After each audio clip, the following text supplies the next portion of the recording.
Hey, can I start, Ariane? All right. Greetings and a warm welcome to today's webinar. My name is Daisy Chinlaw, and I'm the interim president and CEO for the Institute for Women's Policy and Research. For those that might not know us, IWPR is a leading national think tank that builds evidence to shape policies that grow women's power and influence, close inequity gaps, and improve the economic well-being of families. As probably most of you on this webinar know, women continue to be underrepresented in the manufacturing industry, and many, many barriers remain that can prevent women from gaining that equality in the future growth. So why is this important? Well, it's important because the manufacturing industry is a key driver in the American economy. It's an industry that invests billions in infrastructure. It's an industry that employs 1 out of 10 workers in the United States, yet fewer than a third are women. That's why it's vital that we work together to identify the best practices that support women workers in manufacturing to succeed. And that is what IWPR's research today is all about. Collectively, we will be able to lift the voices of women on the shop floor, with great thanks to all the women here that has helped us do that. Zoe Lipman, you want to raise your hand? Deputy Director of the Industrial Union Council of the AFL-CIO. Lark Jackson, do we see Lark? I see you, there you are. I love that background. Associate Director of Chicago Women in the Trades National Center of Women's Equity. Both of them work very closely with our very special Ariane Hedgevish, in shaping this important research, and you'll hear from both of them later on.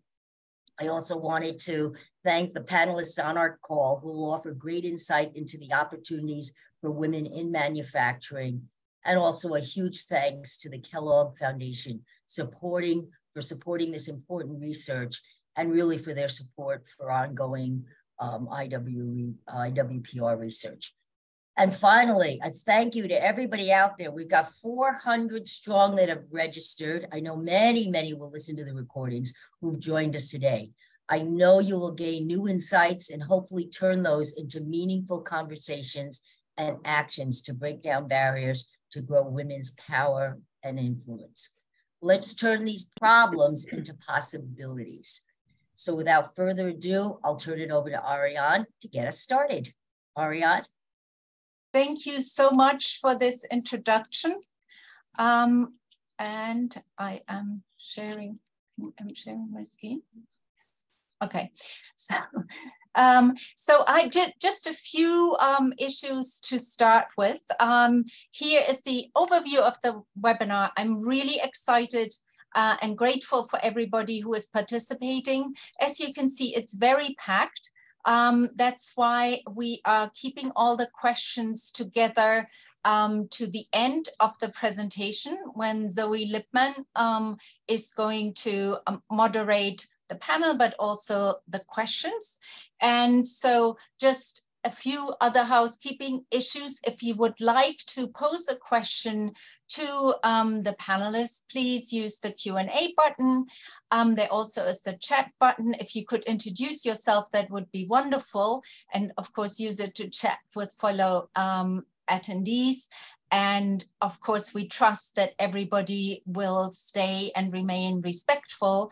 And last not least, as was already mentioned, the webinar will be recorded, and we will share the recording and the slides, and of course the report, with anybody who registered.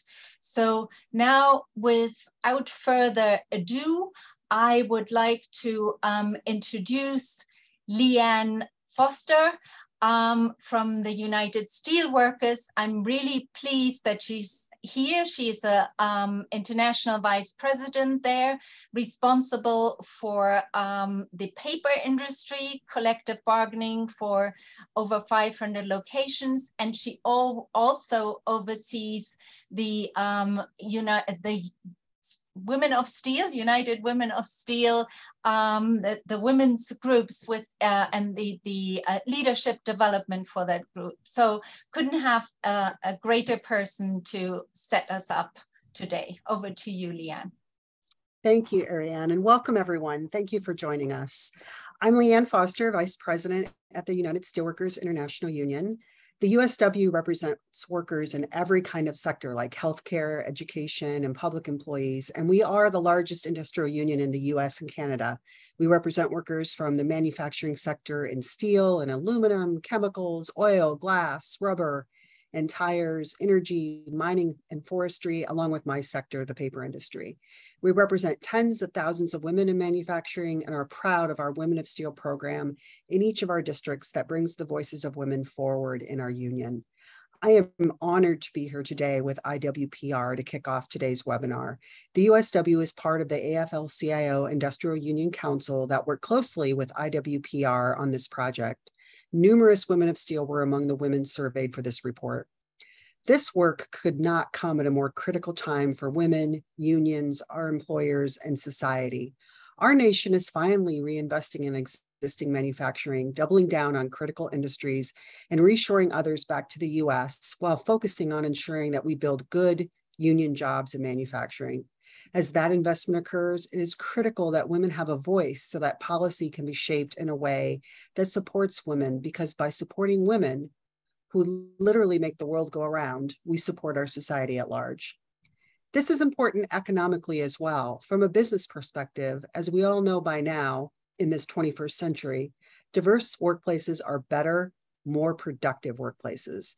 As many manufacturing employers struggle to attract and retain employees, women are an untapped resource, and the views and perspectives of women manufacturing workers are invaluable. By surveying women already working in manufacturing, this report provides key recommendations for policymakers, employers, and unions as we work to build a robust pipeline of women in manufacturing. The report makes clear we must dig deep and think creatively to attract, train, and support women in industry, act on childcare, leaves, and other policies that all parents need to thrive in this sector, while ensuring workers have a voice at work. This report and its findings are important societally, economically, and personally. I know this to be true as a bargainer for a key industry of my union. Through the USW Raising the Bar for Women's Health and Safety at Work initiative, we are bringing forward health and safety issues for women in manufacturing, like access to restrooms, properly fitting PPE, domestic violence leave, lactation room availability, better maternity leave, and introducing paternity leave so women are not stereotyped as the only caregiver.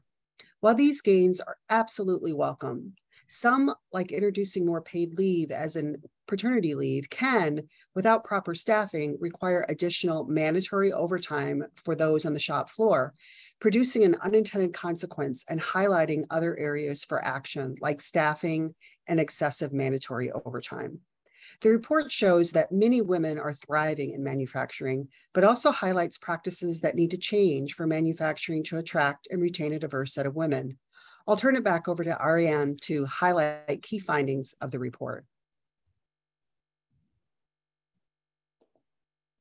Thank you so much, Leanne, for setting the scene. And so now I am hoping to actually talk you through some of the findings from our report, which I will not.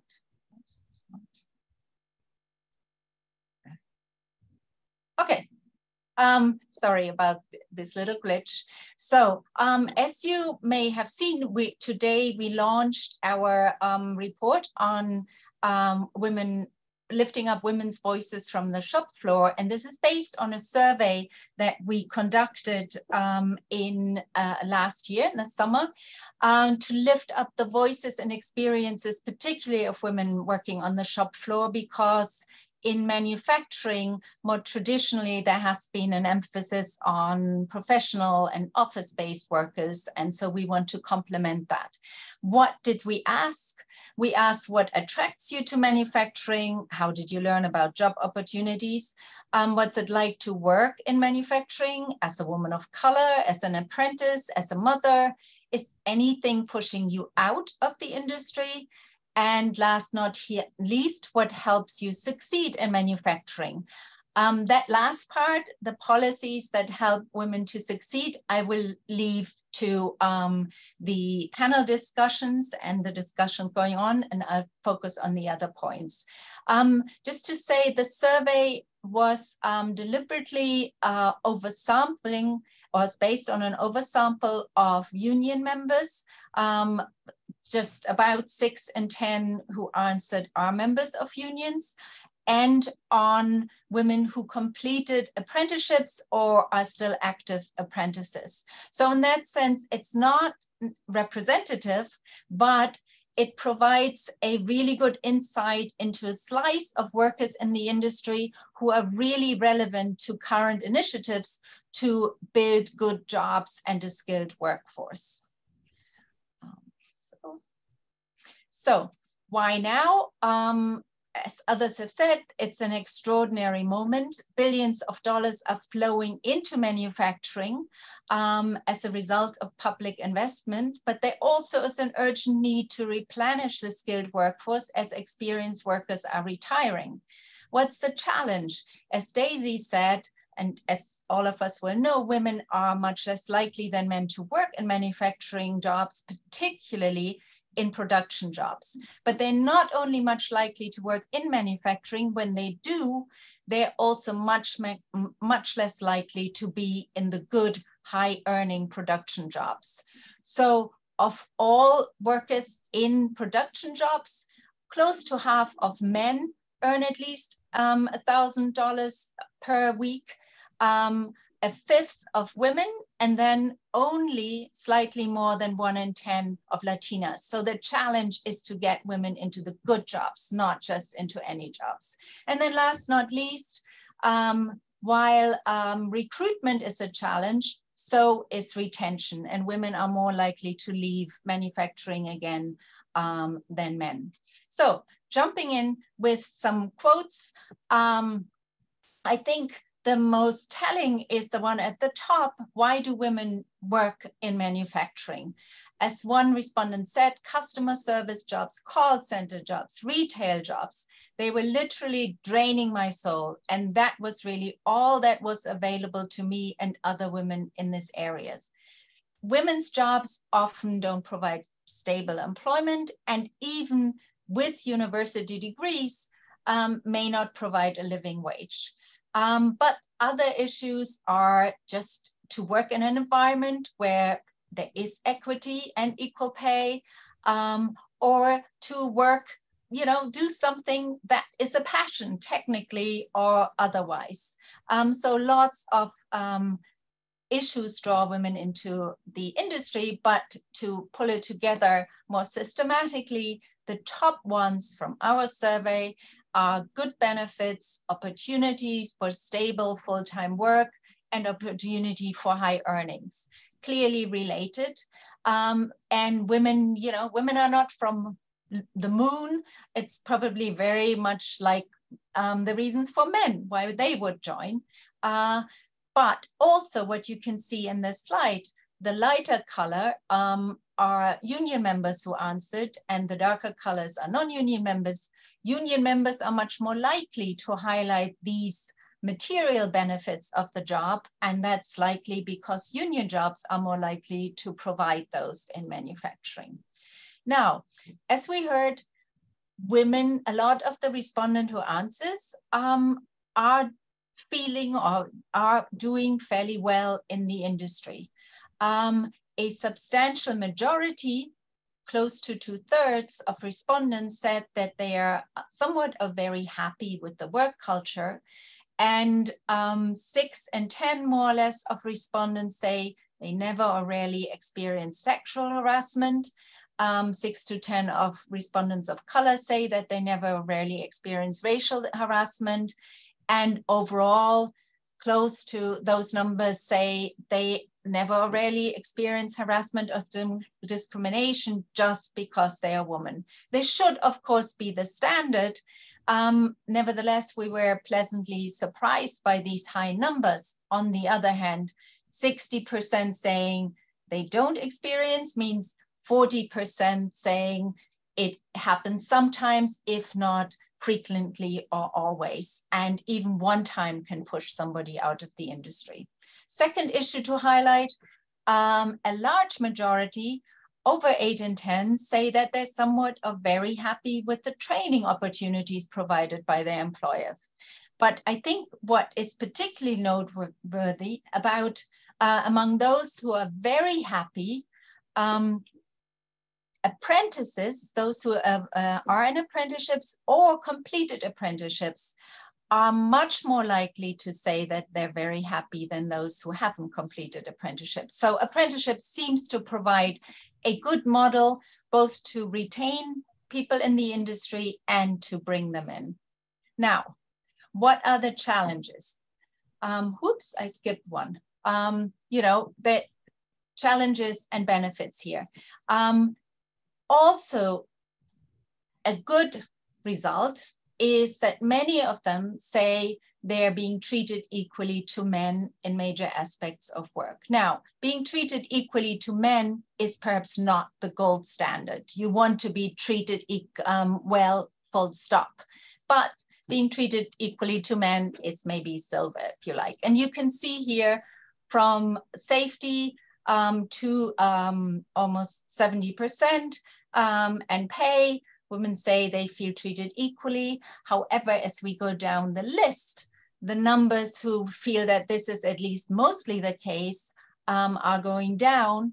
And the biggest gaps in equal treatment, if you like, are with regards to leadership development, recruitment and hiring decisions, and promotion opportunities. And when it comes to respect, 1 in 5 say they never or rarely feel that they are respected in the same way that a man would be respected.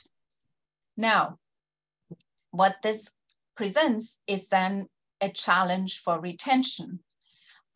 Almost 1 in 2 of respondents have or are seriously thinking about leaving manufacturing altogether. And the leave intentions are highest for respondents who are Black, who have caregiving responsibilities, not kids, not little kids, or who have kids under 13.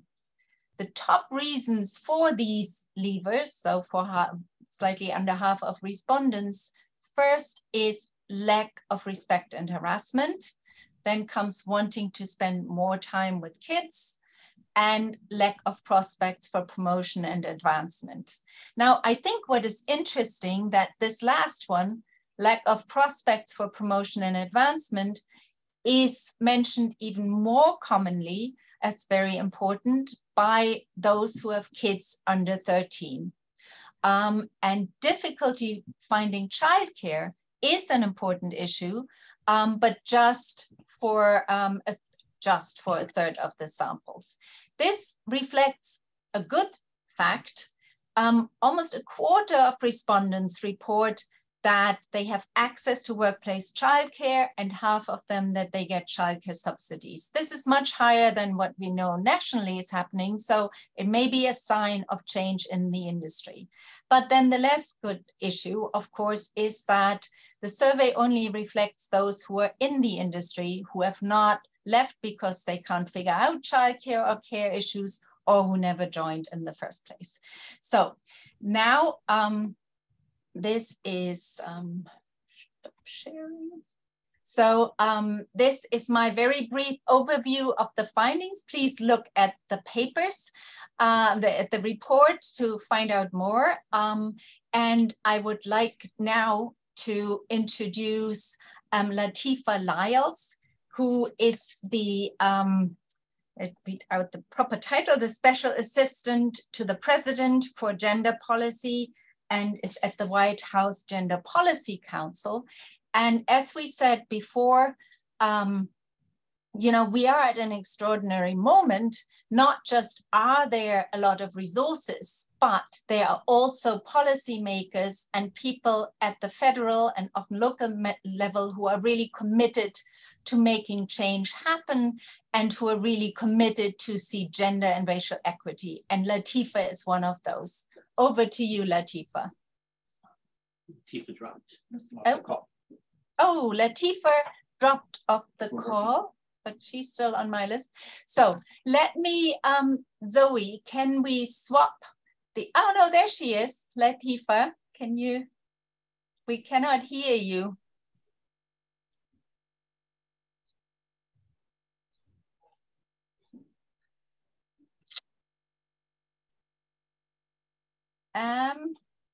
So should, Zoe, do you want to start with the panel as we're trying to figure out what is happening? Sure, I'm happy to. I'll just jump in, and then we can break as soon as Latifa is able to connect. Well, so thank you. Thanks, Ariane. Thanks for the powerful comments, Daisy, Leanne, and soon, hopefully, I look forward to hearing from Latifa.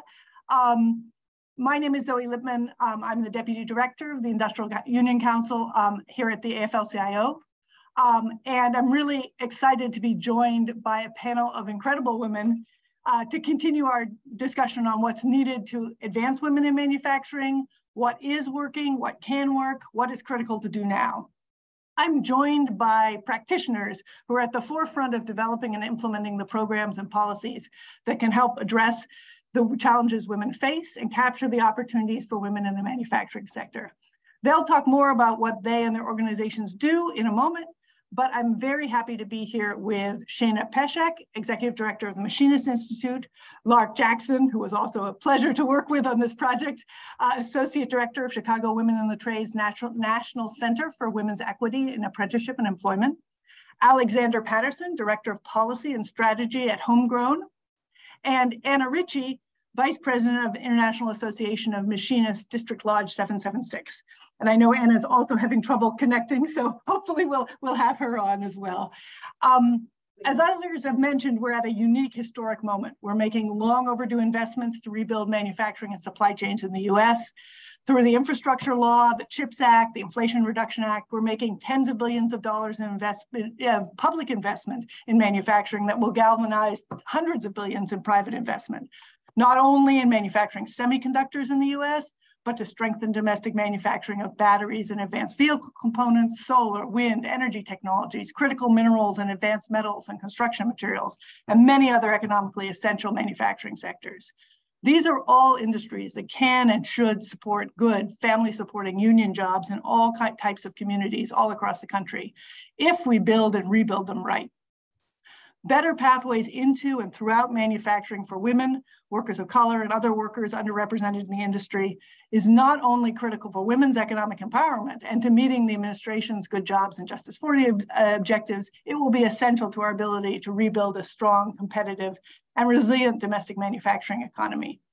We hear all the time in the press that companies are having a hard time attracting and retaining manufacturing workers, but we know that's often because they're not providing the wages or working conditions, schedules, or support workers need. The kinds of solutions this panel works on can create a stronger industry and better workplaces, not only for women, but for all workers in the industry. We're going to start with some short comments from each of our speakers and have a little back and forth on the panel, and then open up for audience questions. So again, please drop those in the chat. And maybe before I jump in to the first question, I want to just check to see if maybe Latifa we can hear her.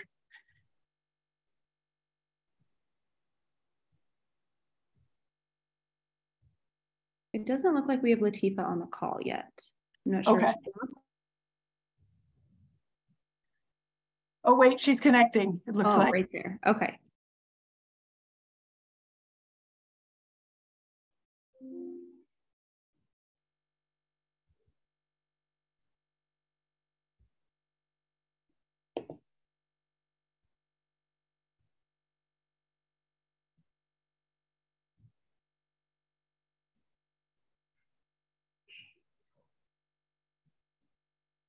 Oh. Okay, I'll continue on and we'll hopefully catch Latifah in just a moment. So to turn over to our panelists, the report underscores the importance of apprenticeship and access to training and advancement, of eliminating harassment and creating inclusive workplaces, of better childcare, leave, and scheduling policies, and of workers' rights, having a union and a voice on the job, and of women organizing to make change. You all are experts in these areas. Can you each take a couple minutes to introduce yourself and your work, and talk a little bit about the key actions you think are most important for companies, government, or workers to be taking now? And we'll start with you, Shana. Thank you. Good morning, everybody. I see a lot of friends in the chat putting their names in there. So great to see everybody joining us.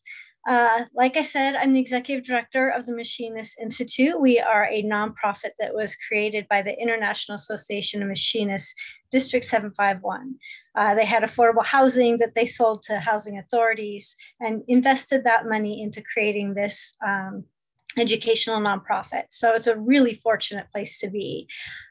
We started developing programs in Washington State along the spectrum of workforce development. So pre-apprenticeship programs, registered apprenticeship programs, and continued education pathways. Before I took this role, I spent about 13 years supporting the building trades, specifically registered apprenticeship pathways. And that's really where I learned kind of the gold standard of how to operate registered apprenticeship, but also where some areas for change and progress might impact outcomes. So we took that lens into, starting programs from scratch and really wanted to build equity and access throughout everything that we're doing. So in our registered apprenticeship and apprenticeship pathways, we are actively recruiting women instructors, and that when you post a job announcement and no women apply, that's not where you leave it. We're going into the union membership and our connections and talking to women and talking them into trying it out and pairing them with instructors and mentoring them so that we can really grow that. Before I even took my job, president of 751, John Holden, said, we really have a challenge with childcare. Can you do something about that? And I said, yeah, I've been working on a childcare task force for the trades for many years now. So I understand the challenges of day of overtime, non-standard hours. So when we had the opportunity to apply for a grant, I included a $2 million earmark in there to specifically focus on childcare. So the end of this February, we closed on a property that we are now renovating to open a childcare center that will be open the non-standard hours. This was before I learned how many tiny toilets you need to put into a building. So it now feels like quite the project that we're doing now. But beyond that, we want the childcare workers to have opportunities as well. So making sure they're represented, we're partnering with SEIU 925, and also we'll be starting a childcare registered apprenticeship program so that those workers in that center can have the same opportunities through registered apprenticeship.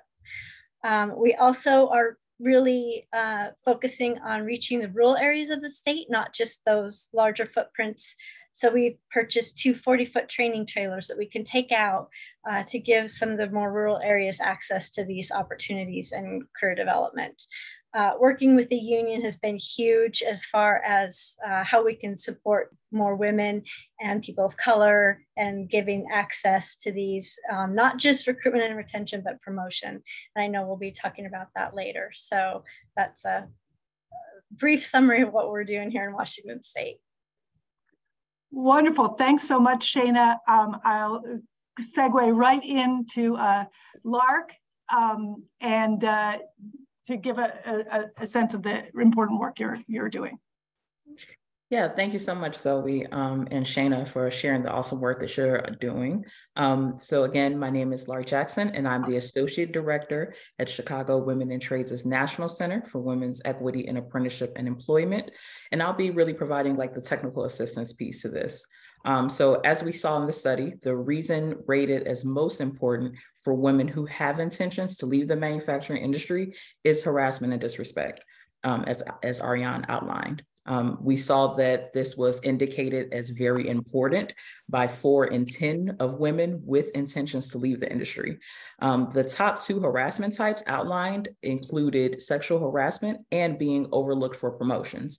So in terms of harassment, the best way to really combat this and create an inclusive workplace is through harassment prevention training, and really making sure that leadership and workers understand the impact of harassment in the workplace in terms of creating an unsafe work environment, but also harassment's impact on productivity. I think it's really important to understand that there are different types of harassment, such as bullying or hazing, and leadership has to be truly invested in harassment prevention by developing strong policies that reflect their commitment to creating a respectful workplace. So these policies, they must be widely communicated. There must be a complaint and a grievance procedure, for instance, and that procedure must clearly explain how to handle harassment complaints. And you also, of course, have to have a monitoring process as well. In terms of women being overlooked for promotions, employers should also be monitoring who is placed in positions of leadership, who's applying, who is receiving overtime hours, what percentage of those individuals are women or people of color. Just one more thing, Zoe. Overall, I think that reversing this pattern we see among women who want to leave the industry requires leadership to consistently advocate for diversity, equity, and inclusion. And it really requires intentionality and I would say a commitment to change that's going to really permeate just all levels of the workplace. So companies need to identify their equity goals, set clear, specific goals. Identify the areas of growth when it comes to equity, set clear, specific goals to implement that vision of an equitable work environment. Making sure that not only leadership or managers are involved in this process, but also the workers, making sure that they can contribute to this vision equally and really embrace the vision of what the company's inclusive culture will look like. Of course, you need to promote that vision and then measure, evaluate, and reassess or revise where necessary. Thanks. Wonderful. Thank you very much, Lark. I'm going to hand right over to Alexandra. Hi there. Thank you, Zoe. Again, my name is Alexandra Patterson. I'm the Director of Policy and Strategy for Homegrown, and our focus is home-based childcare. We're really pleased to be joining this webinar today, in part because this report so powerfully illustrates the needs of the workforce, women in the workforce around childcare options. I want to applaud Shana for taking that on. And again, I think there's a lot of momentum around thinking about the needs of families, access to childcare in order to both enter and maintain their presence in the workforce. And I think that's a particularly salient issue for women. And so, I think one of the things that is really interesting and worth highlighting about the findings of this study is that a significant number of respondents indicated that they were using a mix of childcare options, including paying a family member or using a family member to cover the care of their children while they were at work. And we know Homegrown's focus is home-based childcare. And so we support quality of and access to home-based childcare. We know that actually home-based childcare is the most prevalent form of childcare in the country. Most families are using some form of home-based childcare, whether that be licensed family childcare or family friend and neighbor caregivers to support their childcare arrangements. And as employers, a takeaway that I have from the findings of this report is as employers start to think about how to expand childcare options for their workforce, to really think about that range of childcare options and, how families can continue to access home-based childcare. So there's lots of ways for employers to be thinking about supporting childcare access for their workforce, vouchers or pre-tax deductions for childcare expenses. But I think some of the other strategies that I want to highlight are also building relationships with local community-based childcares to include home-based childcare options, offering discounts for employees who utilize those services, and or contracting seats with those childcare providers to support the workforce in securing high quality childcare for children. What we know about home-based childcare, in addition to it being the most prevalent form of childcare in the country, is that it often is serving rural communities, communities where families might be low income, Black and Latinx children, as well as a high percentage of children with special needs. And for many families, home-based childcare is a first choice, particularly for infants and toddlers.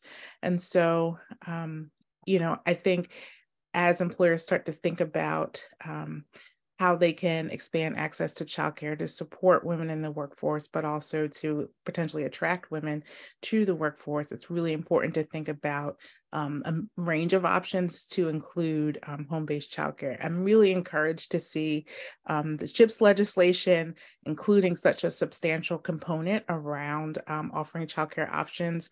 And we continue to support communities in thinking about how that childcare plan might include center-based care, but also home-based childcare, which many families might choose as a preference, either because of their working hours or because of their unique family needs. Wonderful. Thanks so much, Alexandra. We're going to go and see if Anna Richie, we can hear her, and if so, we'll hear. We'll turn over to you, Anna, for your experience, and then we'll move to Latifa. Oh, can you hear me? Yes, we can. Okay. I'm sorry. I have kind of lost in the meeting. I've been trying to get connected. Yeah, we're just if you want to just introduce yourself and a little bit about your work and what your background here, and maybe what are some of the key actions you think we should be taking now. Okay, my name's Anna Richie, and I'm the Vice President of District 776 in Fort Worth, Texas. I might add that I'm the first female to ever hold that position. We have a really good union contract where the women are equal to the men in pay and work schedules and all that, but we do have obstacles, on the work floor where we fight through our grievance procedures. But I think that the the daycare is our major problem, like the other ladies were saying. I also want to thanks for having me today. I work second shift and I'm a little not awake yet. So. Sure. No, I appreciate it, Anna.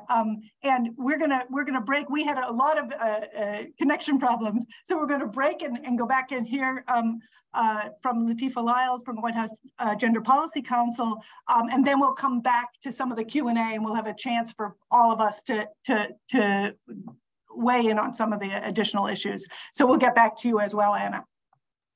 Okay, thanks so much. You.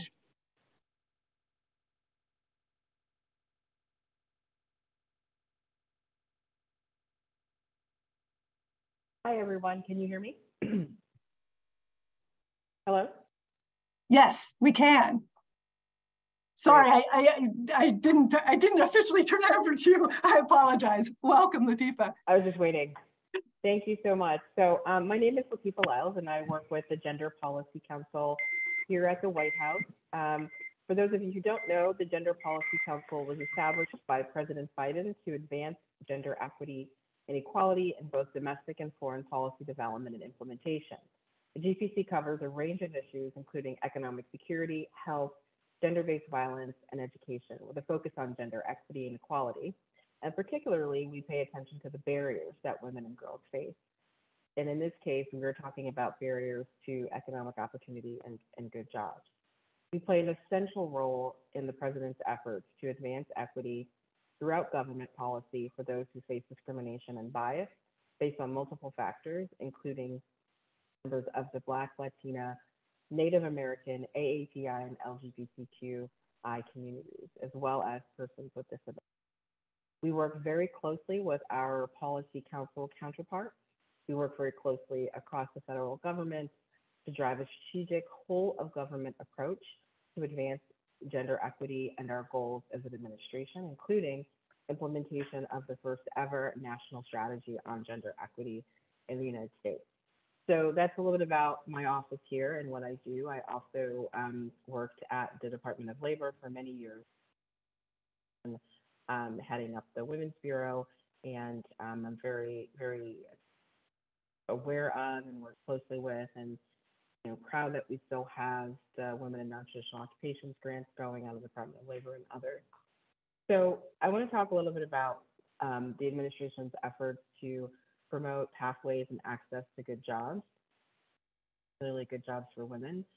We do cover a range of economic and workplace issues, but this is so critically important in this moment, as was mentioned earlier on the call, because of the historic investments that have been made and because of the opportunity that we know these create. The administration is taking action by ensuring women can access these jobs, including union jobs, being created through the historic investments, including the bipartisan infrastructure law, the CHIPS and Science Act, and the Inflation Reduction Act. The administration is promoting gender equity through implementation of these laws. And what we're doing is using proven strategies to recruit and retain women, such as requiring recipients of funding to provide supportive services like childcare to help workers, especially women, stay in the workforce, collaborate with workforce intermediaries like tradeswomen's organizations, respect workers' right to organize and bargain collectively, and to support safe and healthy workplaces, including by providing anti-harassment training to workers, all of which I believe the panelists have spoken to in some way.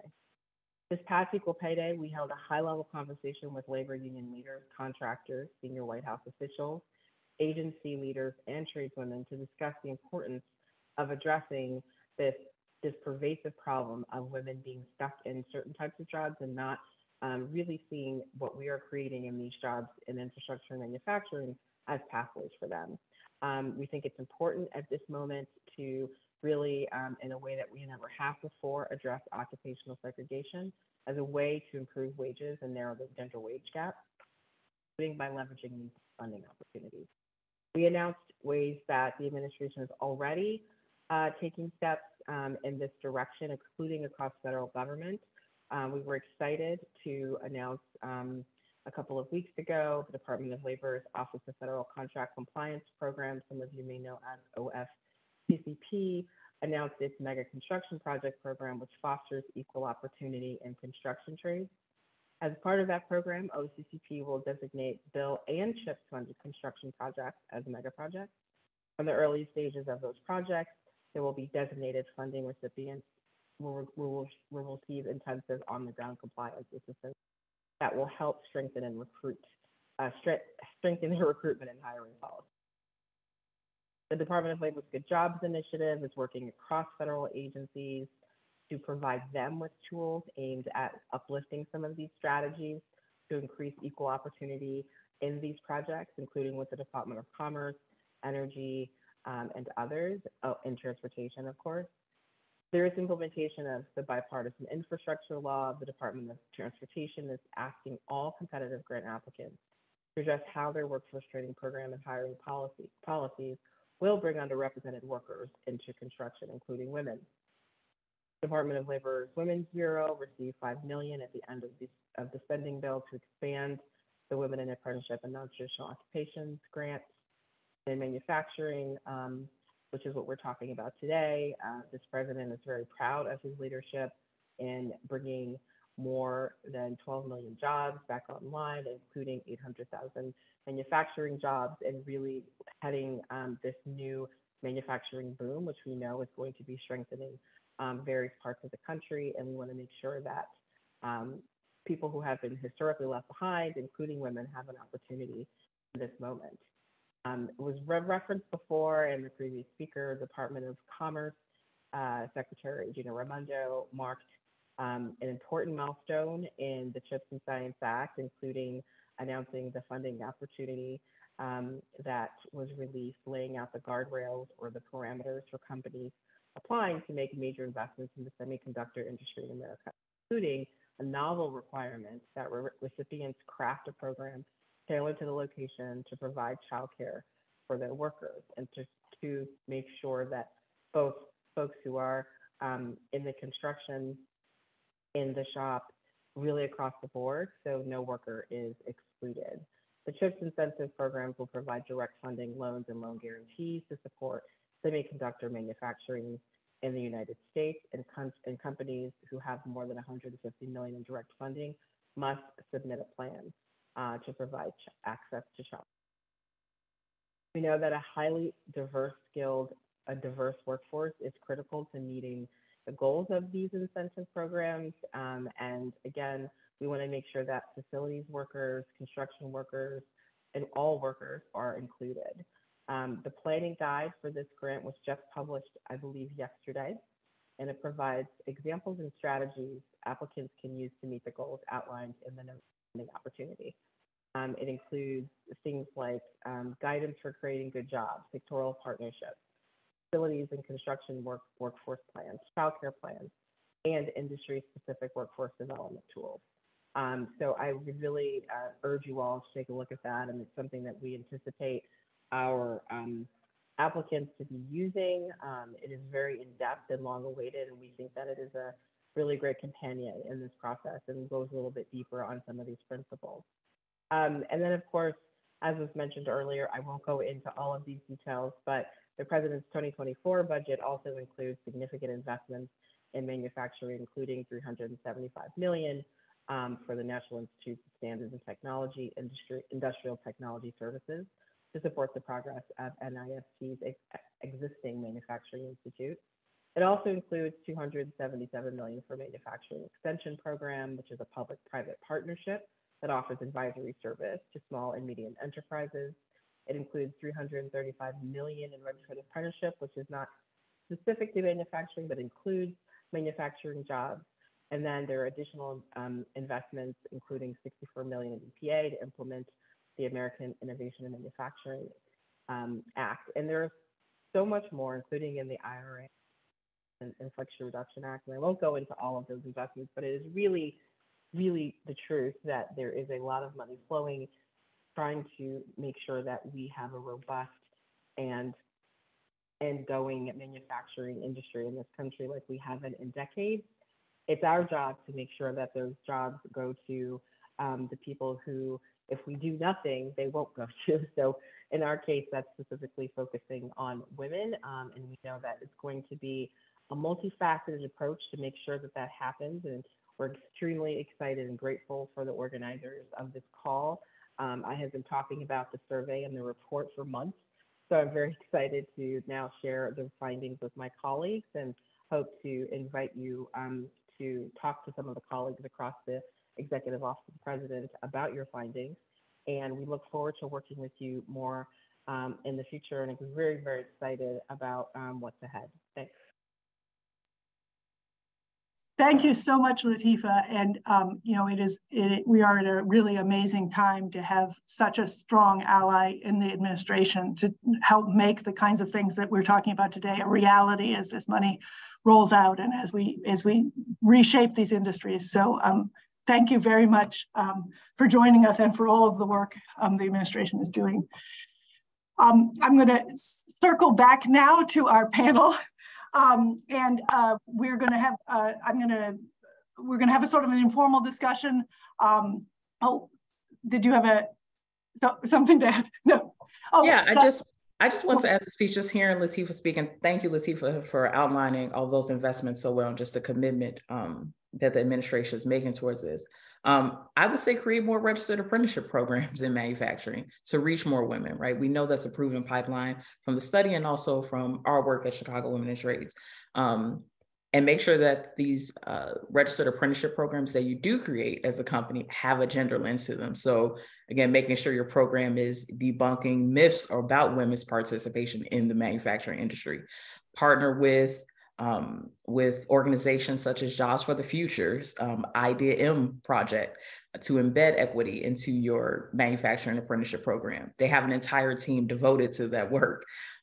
Receive guidance from a technical assistance provider like CWIT to develop women-only pre-apprenticeship programs to get women into careers in manufacturing. So I just wanted to make sure that that was stated clearly.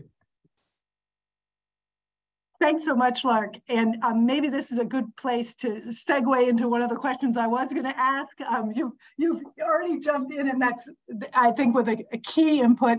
I was actually going to turn over to folks to say what if we thought of what, if folks wanted to say in this moment that we're in, what is the one thing that you think is really critical for either employers getting this money or the government, the administration, or for workers to do now, given the moment we're in with these new investments being made in manufacturing. And so I'd throw that open to any of our panelists or to Leanne to sort of follow up on what Lark said. Well, that's why I love Lark, because that's exactly what was going through my head the whole time. Because in the building trades, apprenticeship utilization is common, and it's really how they've successfully grown registered apprenticeship, and we don't see that in manufacturing. We did get it passed in Washington State Legislature last year at like a 0.5%, where the building trades are 15%. So anytime we're incentivizing manufacturing and building in America and onshoring, if apprenticeship utilization could be, registered apprenticeship utilization could be a part of that, I think that would be amazing, especially because that is how we are able to drive equity. Because in our programs, manufacturers hire and then send students to us. It's not dispatch. So we, intentionally have pre-apprenticeship pathways that get into communities that haven't had these opportunities. And then that's a pool that the employers can hire from for their apprenticeship slots. So building that all the way down to the pre-apprenticeship programs is really impactful. And CWIT has longstanding outcomes like that. We have an pre-apprenticeship like that in our state, where you see that is really what drives equity for the building trades and for manufacturing. I think manufacturing doesn't have the same commitment to what a journey worker is. When I came over here, people were calling themselves journey workers because they'd been in the craft for 5 years, but hadn't gone through registered apprenticeship. So it was kind of getting this industry to understand what registered apprenticeship is and how it can benefit their workforce. Takes a little bit more understanding and evangelizing, I guess. So yeah, I'm right on there with Lark. Is there anything else that others would like to add? Before I jump to a few of the questions that we had and that we're getting from the audience? If not, I'm going to maybe jump in. We had a number of questions about what unions are doing systematically to address the issues that women face in manufacturing, and also what can folks do in local unions, to support women and to address some of these issues. Go ahead, Leanne. I would offer that I think when we looked at some of the data, it talked about lack of respect and harassment. And while I completely agree that anti-harassment training needs to occur in workplaces, lack of respect is a slightly different issue, I think. And I think we need to do more bargaining around diversity, equity, and inclusion programs so that people understand how to respect other people, what is disrespect. I think that's critically important as we move forward. And I also think that one of the things that struck me from the study was just the lack of knowledge by counselors in high schools, or even our military and other people who are moving people out into the pipeline into manufacturing. They're not mentioning this to women as a possible path. And We need to dig deep and do more of that. I know at the Steelworkers, we've had a couple of programs where our sisters go out into the community and educate young girls on manufacturing. And I think you should go beyond high school to go down to middle school, get these young girls and women out into these shop floors where they can see other women that are doing this work, and that these are family supporting and sustaining jobs. And then the last thing I would say is childcare is absolutely critical. I mean, as we have a panelists on to talk about that, it is something that if we're going to be putting a lot of money into manufacturing, we really need to think about how we make that happen. It is a small investment, and it can make a huge difference in women playing their proper role in manufacturing.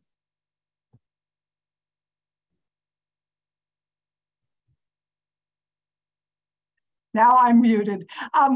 Thanks very much, Leanne. And I don't know if Anna or others want to respond on the union question, but feel free to jump in as you have a chance to. But also maybe to follow up on this question of recruitment and attracting women into manufacturing and some of the outreach that I know many of you are doing. Wondered if anyone wanted to say a little bit more about what are some of the successful efforts there. I'm trying to wait and let other panelists come off before I jump on. I similar to what Leanne just said, we have an ambassador program.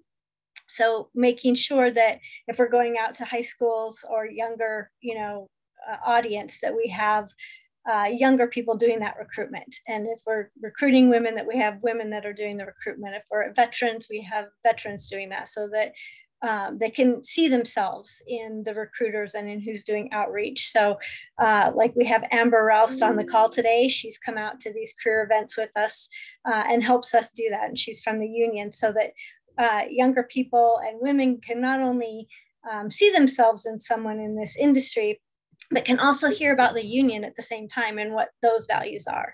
I think from other things that the union can do, starting to include childcare as in a benefits that you're bargaining for, as that could be another opportunity. And although my kids are grown and almost out of the house, I still have one that just refuses to leave. I think it's because he loves me so much, but elder care is also going to be a challenge. I know that's something I face, and all my in-laws and parents are both in their 80s now. And so using the union bargaining to start looking at including that in your benefits package as a financial, benefit, I think is another thing. And then the Women of Steel and other organizations like that, or groups like that, IAM has a women's leadership committee. I think that's a great place where we can bring women together to be supporting each other, because just to be honest, there's lots of stories I heard in supporting the building trades where some of the worst bullying came from other women. And we need to interrupt that pattern of thinking, oh, I was the first woman here. If I start supporting this other one, she's going to ruin everything I worked so hard for. And that seems to be sometimes a knee-jerk reaction once you've been the only woman in a job. So giving women the opportunity to come together and support each other and lift each other up and just, mentor and share experiences, I think is a really important, thing to create that space. Thanks so much, Shana. And I see that Anna's jumped off mute. I don't know if you wanted to jump in, and Leanne also has her hand up. I know we're coming near the end of time, yeah, but we have such great folks here. Shoot, go ahead, Anna. I just wanted to say that all of our unions, through the Labor Council and the state councils and districts and locals, we are putting together an educational team to go out to high schools and educate the young people on unions and the women's rights and just different things to help educate our young people to know what's out there and help them understand what unions are for, and help the young women to know their rights and their places. so we're trying to get that kicked off now in the state of Texas. So hopefully that'll work and it can move on to other states. So wonderful. Thank you, Anna. Ariane, do we have time for any more questions, or should we have one final wrap up? Probably, but have a final wrap up. Cool. As a question, maybe. Well, I guess the final wrap up would be, if you had one key takeaway from today or from the report as a whole, what would that be?